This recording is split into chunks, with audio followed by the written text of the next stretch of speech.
قدرت ہے، اللہ تعالیٰ ہی قدرت رکھنے والا ہے۔ اس کے علاوہ دنیا کے جتنے بادشاہ ہیں، متکبر شخص ہیں، سب اللہ تعالیٰ کے سامنے حقیر ہیں، بے زور ہیں، کمزور ہیں۔ وہ اللہ ہی ہے جو ہر چیز پر قادر مطلق ہے۔ سورۃ الطارق میں اللہ تعالیٰ فرماتے ہیں بے شک وہ انسان کو لٹانے پر یقیناً قادر ہے، یعنی اللہ تعالیٰ ہر چیز پر قادر ہے۔ اللہ تعالیٰ ہماری جانوں پر، ہمارے دل کی دھڑکنوں پر، اے ٹو زی، اوپر سے لے کر نیچے تک پوری مخلوق، نارتھ ساؤتھ ایسٹ ویسٹ، ہر چیز پر اللہ تعالیٰ کی قدرت ہے۔ اللہ جب چاہے، جسے چاہے، جیسے چاہے، جہاں چاہے موت دے دے، اٹھا لے، جو بھی اللہ تعالیٰ کر سکتے ہیں، کوئی اس سے پوچھنے والا نہیں۔ اس کے بعد ہمارے پاس اگلا اسم ہے الاول الآخر، سب سے پہلے سب سے بعد۔ اللہ تعالیٰ ہی اول ہے، یعنی اللہ تعالیٰ سے پہلے بھی کوئی چیز نہیں تھی، اور اللہ تعالیٰ ہی آخر ہے، یعنی اللہ تعالیٰ کے بعد بھی کوئی چیز نہیں ہے۔ اللہ تعالیٰ کی نہ کوئی ابتدا ہے نہ کوئی انتہا ہے، اس کے سوا سب فانی ہو جانے والی چیزیں ہیں، اللہ تعالیٰ کو فنا نہیں۔ نبی کریم صلی اللہ علیہ وسلم کی ایک دعا کے الفاظ ہیں، آپ صلی اللہ علیہ وسلم فرماتے ہیں اے اللہ تو ہی اول ہے، تجھ سے پہلے کوئی شے نہیں، اے اللہ تو ہی آخر ہے، تیرے بعد کوئی شے نہیں۔ یعنی اللہ تعالیٰ ہی اول ہے، اللہ تعالیٰ ہی آخر ہے، نہ اللہ سے پہلے کچھ تھا نہ اللہ کے بعد کچھ تھا۔ ہمیں اس بحث میں پڑھنا ہی نہیں ہے کہ پہلے کیا تھا آخر میں کیا ہوگا، جو فرما دیا گیا ہے ہمارے لیے قبول ہے۔ اس کے بعد الظاہر الباطن، ظاہر اور مخفی پوشیدہ۔ الظاہر ظاہر، الباطن پوشیدہ۔ اللہ تعالیٰ کا وجود اتنا ظاہر ہے جو کائنات کی ہر چیز سے ظاہر ہو رہا ہے کہ اسے بنانے والا کوئی نہ کوئی موجود ہے۔ جیسے انڈے سے چوزا نکل آتا ہے، ہمیں اس چیز پر غور و تفکر اگر ہم کریں، کوئی ایسا شخص جس کو نہ پتا ہو کہ انڈے سے چوزا نکل آتا ہے، تو وہ تو حیران پریشان ہو جائے گا۔ ہم اس معجزے کے عادی ہو چکے ہیں، اس لیے ہمیں پتہ نہیں چلتا۔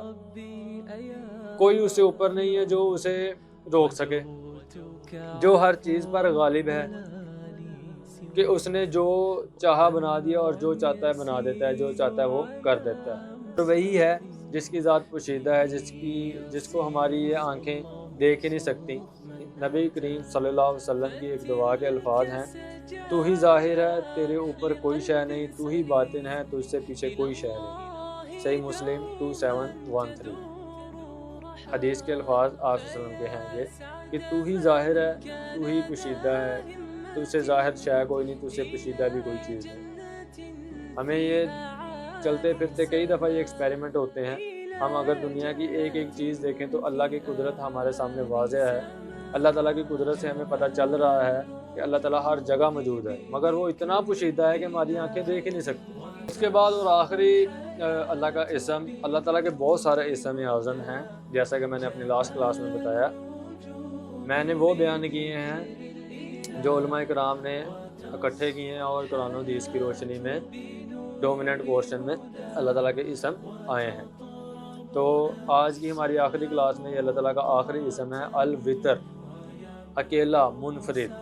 اللہ تعالیٰ اکیلا ہے، یکتا ہے، یگانہ ہے، یعنی وہ اس کا کوئی شریک نہیں ہے۔ اللہ تعالیٰ ہمیشہ سے اکیلا تھا اور ہمیشہ سے اکیلا رہے گا۔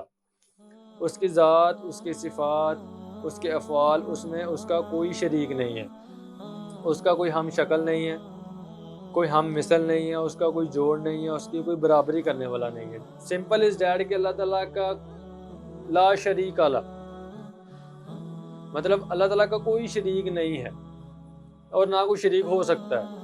جو اس کا شریک ہوگا وہ شرک کرے گا اللہ تعالیٰ کے ساتھ۔ اللہ تعالیٰ کی توحید میں، اللہ تعالیٰ کی صفات میں، افعال میں شریک نہیں کر سکتے ہم کسی کو بھی۔ شرک بہت بڑا گناہ ہے۔ اللہ تعالیٰ کا یہ نام البتہ قرآن مجید میں ذکر نہیں ہوا، مگر حدیث مبارکہ میں ہمیں ملتا ہے۔ اور اللہ اکیلا ہے، وہ طاق عدد پسند کرتا ہے۔ تو اللہ تعالیٰ اکیلا ہے، ہمیشہ سے اکیلا ہے، ہمیشہ اکیلا رہے گا، نہ اس کی ذات میں کوئی شریک ہو سکتا ہے، نہ اس کی صفات میں کوئی شریک ہو سکتا ہے۔ تو ہمیں چاہیے کہ ہم اللہ تعالیٰ کے اسم اعظم سے اللہ تعالیٰ کو پکاریں، ان سے دعا کریں، ان کے مطابق اپنی زندگیوں کو گزاریں۔ آپ صلی اللہ علیہ وسلم نے فرمایا کوئی ایسا شخص ہے جو ایک دن میں 1000 حسنہ کما سکے؟ صحابہ نے پوچھا یا رسول اللہ کون سا ایسا شخص ہے جو ایک دن میں 1000 حسنہ کما سکتا ہے؟ آپ صلی اللہ علیہ وسلم نے فرمایا وہ شخص جو اللہ تعالیٰ کی پاکی بیان کرے، اللہ تعالیٰ کی بزرگی بیان کرے، اللہ تعالیٰ نہ صرف اس کے نامہ اعمال سے 1000 گناہ بلکہ اس کے نامہ اعمال میں 1000 نیکیاں بھی لکھ دیں گے۔ سبحان اللہ۔ تو ہمیں چاہیے کہ ہمیں جس نے پیدا کیا، جس نے تخلیق کیا، جس نے دنیا میں بھیجا، جس کی ہم پہ اتنی نعمتیں ہیں، اس کا ہم شکر ادا کریں، اس کے ساتھ ہم اپنے معاملات ٹھیک کریں، اس کی ہم بڑائی بیان کریں تاکہ ہماری دنیا اور آخرت دونوں سنور جائیں۔ سبحانک اللہم و بحمدک، اشہد ان لا الہ الا انت، استغفرک و اتوب الیک، وما علینا الا البلاغ المبین۔ جزاکم اللہ خیر۔